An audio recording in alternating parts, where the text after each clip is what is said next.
everyone. So a lot of you probably noticed that I talked about Gaelic football in my intro video, so I thought I would just give a little brief explanation on the game itself.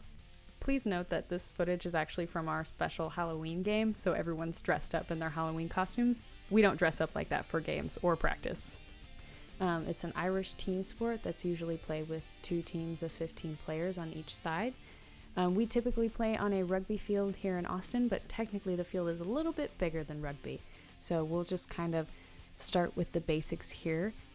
Gaelic football starts off kind of like basketball. There's a tip-off and you try to take control of the ball before the other team gets it. You'll notice that the football we use, it looks really similar to a volleyball, but it's actually a little bit more on the heavier side, probably more like a soccer ball as far as toughness and weight. It's actually funny because the way people describe Gaelic football is it's kind of a combination of basketball, volleyball, and soccer all together, and you can kind of see that as we move across the field, how we're passing it to each other sort of like a volleyball, but you can also kick it like a soccer ball. And there's many different ways that you can actually take it across the field. You'll notice here that we're passing a lot because it's recommended that you pass the ball between each other, and you'll see right here that we pass it more like a volleyball. That's our hand pass, and that's totally legal. You can't just throw it at somebody like a basketball. But another way that you can get it to a teammate is by kicking it. Obviously a controlled kick. It's a lot harder than it looks to kind of control kick it to somebody, but my teammate here does a pretty good job at her kick pass. You'll probably also notice that we are also moving the ball. We can't just hold on to it and run with it like you can a football or rugby. I wanted to show that you can either bounce the ball or you can solo the ball, which is where you kick it back to yourself. I'm still learning how to solo. You can see that it's not easy in the slightest. You can't overthink it. You gotta just let it go.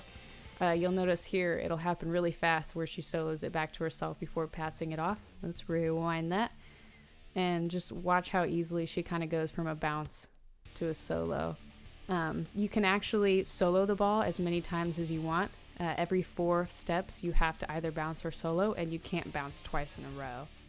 Another thing I wanted to kind of go over is the actual point system as to how people win this game, because there are different ways you can do it. So you'll notice there's a net area where we call it a goal, and a crossbar area which we call a point.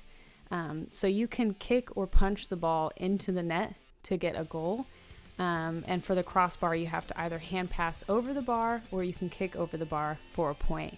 And the way they actually calculate it is a point is technically, yes, a point, and a goal is 3 points, but we actually calculate by how many goals you got versus how many points you got, even though the points total up in the end. So it's a really interesting sport. Highly recommend you check it out if you have the time.